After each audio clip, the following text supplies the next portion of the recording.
Machen, un verbe allemand avec lequel on peut faire énormément de choses. Et c'est le cas de le dire car machen signifie faire.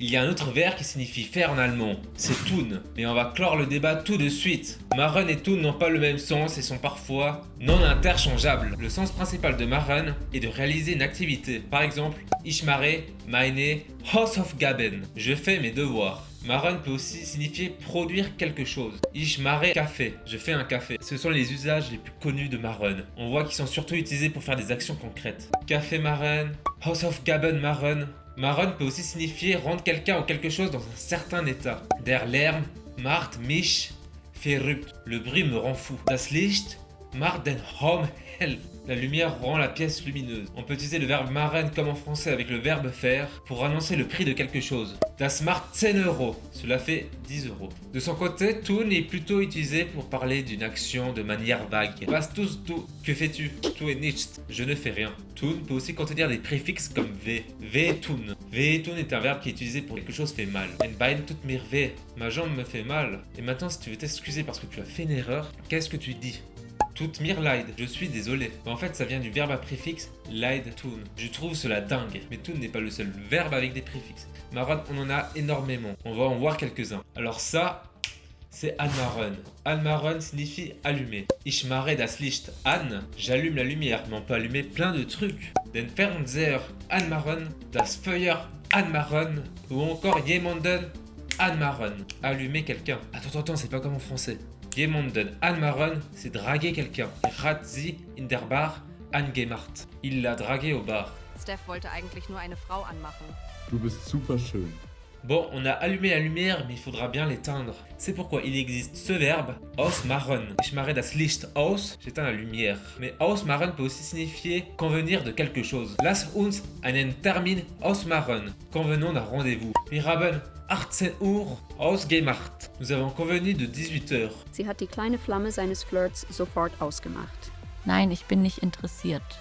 Un verbe proche est abmachen. Il peut signifier conclure ou convenir de quelque chose. Wir haben abgemacht, dass jeder etwas zu trinken mitbringt. Nous avons convenu que chacun apporte quelque chose à boire. Abgemacht, c'est conclu. Mais abmachen peut aussi signifier enlever quelque chose d'une surface. Macht der Aufkleber ab, enlève l'autocollant. Hat die Etikette von der Flasche abgemacht. Il a retiré l'étiquette de la bouteille. Weil es gestern mit der Frau nicht geklappt hat, hat Steph einen Termin mit einem Love Coach abgemacht.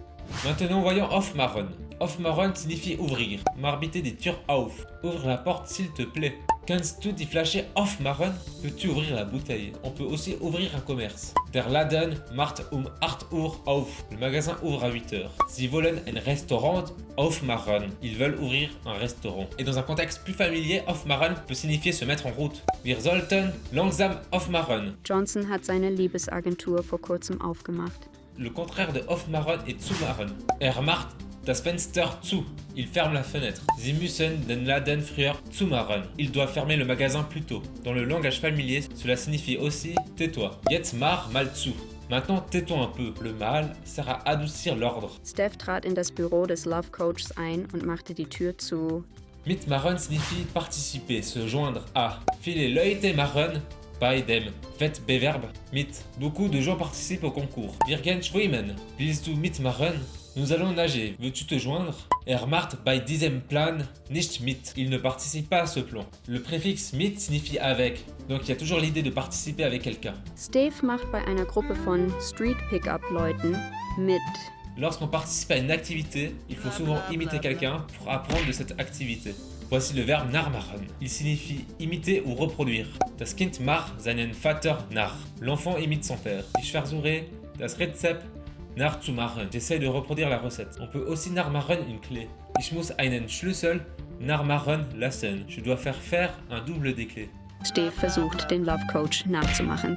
Lorsqu'on imite quelque chose, il faut qu'on finisse cette chose. Le prochain verbe est prévu à cet effet. Fertig machen est composé de fertig qui signifie fini. Ich mache das Essen fertig. Je prépare ou je finis le repas. Ich mache die Arbeit fertig. Je termine le travail. Mais avec un pronom réfléchi, cela signifie se préparer. Ich mache mich für die Partie fertig. Je me prépare pour la partie. Dieser Flirt-Tag hat Steph sehr fertig gemacht, aber er hatte leider keinen Erfolg.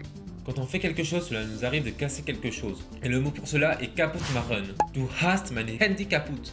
Tu as cassé mon téléphone. Au sens figuré, kaputt machen peut signifier casser quelque chose au sens moral. Der Stress macht mich kaputt. Le stress me détruit. Dieser Tag hat Steph völlig kaputt gemacht. Alors on va passer à un mot très propre. Sauber machen.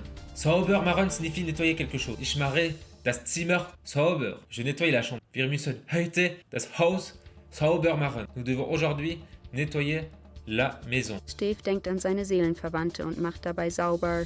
On va continuer avec le verbe weitermachen qui signifie continuer à faire une activité.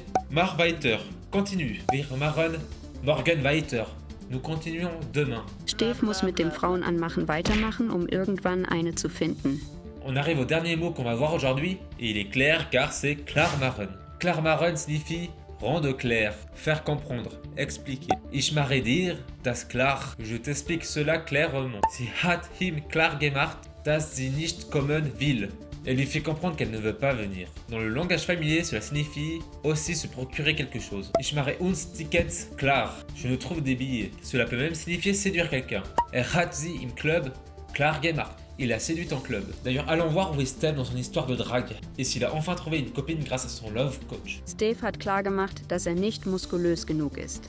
Er hat die Entscheidung getroffen, sich in einem Fitnessstudio einzuschreiben. Nous avons vu un aperçu de ce que peut faire Maron en allemand. Vous pouvez voir que Maron apparaît dans beaucoup de verbes à préfixe. Je vous invite à écrire une phrase avec Maron dans les commentaires pour vous entraîner. Et si la vidéo vous a plu, vous pouvez vous abonner à la chaîne. Viel Erfolg beim Lernen!